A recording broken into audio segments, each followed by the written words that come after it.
All right, let's keep going a little bit with Germany because, and I got to put out this caveat out there that the World Cup starts on November 21st. So there's a lot that can happen between now and then. What I'm interested in, though, a lot of it is how do these pieces fit together? And so much of it is you look at form, you look at who's fit, but then you have to make the pieces fit. If you're Germany, if you're going to go with a back three, that means you can accommodate Gosens and Raum on the left. You still finish on the right. I don't think it's a great solution. No. And you've got, I think, a depth at center back issue in terms of, do you have enough bodies there, injury suspensions. But the other thing is, it can suit your wingers too, because obviously Germany, they're well stocked in the winger department. But where does Thomas Muller fit? Well, the way they played the other night was with a centre forward who was Havertz, and then there was two players playing sort of the old-fashioned inside right and inside left. 3-4-2-1. Yeah. So Musiala down one side or through the inside left position, Muller through the right position, but drifting along. Or they can go with wider players when you see Gnabry and Sane come on, who are out-and-out wingers, and they can then tuck the But that's the thing; it's an either-or situation. It is, yes, isn't it? Yeah, I think so. And so I think, that's what fascinates me is this big call that Flick is going to have to make. And you just mentioned it. Whoever's playing well at the time, because it's all about form. Come World Cups, come European Championships, it's all about players that are in form. Sometimes managers carry on picking players that are out of form, and you can see it in the World Cup. Now, Sane and Gnabry on form have that pace to run in behind. They can go past people, they can create chances, and you would then go with a back four. If they're not playing quite so well, then you have the centre forward and a couple of players off of him. And you go with a back three and two wing backs who give you the width and pace down the outside. So Hansi Flick's got a lot of things to think about and not that many games to do it before the World Cup. Right, where we think he's really settled is obviously goalkeeper.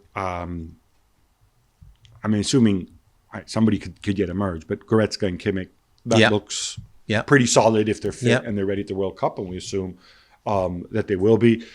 I think whether it's Raum or Gosens on the left, the problem with Gosens, he hasn't played enough football, has he, this season? He's been injured, He's got a big 6 months coming up to show that he belongs. And also, I don't think it's clear that Gosens can be effective in a back four. No. So I think it'd be helped that Perisic is leaving.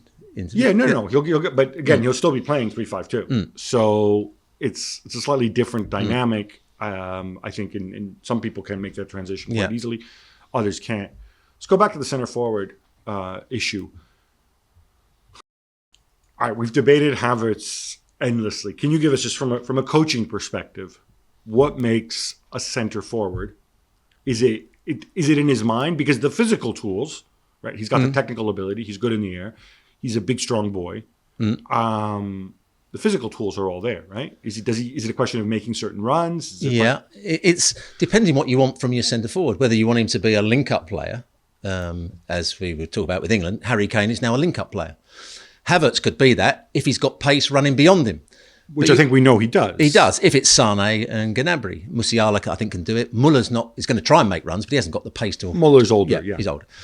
And if you want a centre forward that's going to run in behind, I'm not sure Havertz. He's got the pace to do it, but I'm not sure he's got the willingness to do it or the understanding to do it at the moment, because he hasn't played centre forward enough over his career. He's played as a withdrawn centre forward. He's played out wide.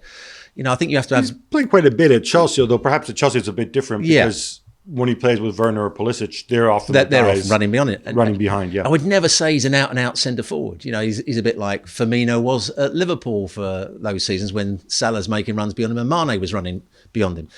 I can't see him making that many runs in behind. He did it in the Champions League a couple of seasons ago when against Real Madrid, where he looked a very good player running in behind. He showed good pace and good energy.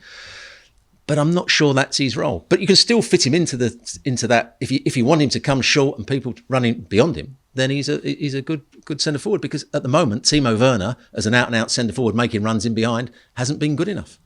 But it's easier for him to do that if he's playing with Sane and Gnabry with the wingers than it is. As long as they're making diagonal runs from outside to in, not staying too wide. Because otherwise he's going to run into Musiala and Muller and get in their way. Yeah.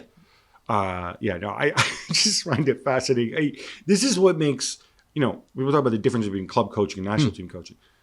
National team, you have to be so much more creative because you have to really adapt your system to the players. And then you see why Hoffman came in from the right-hand side on several occasions. He's playing as almost like a right wing-back, and he made runs inside of Trippier to get in between the centre-halves. He scores his goal.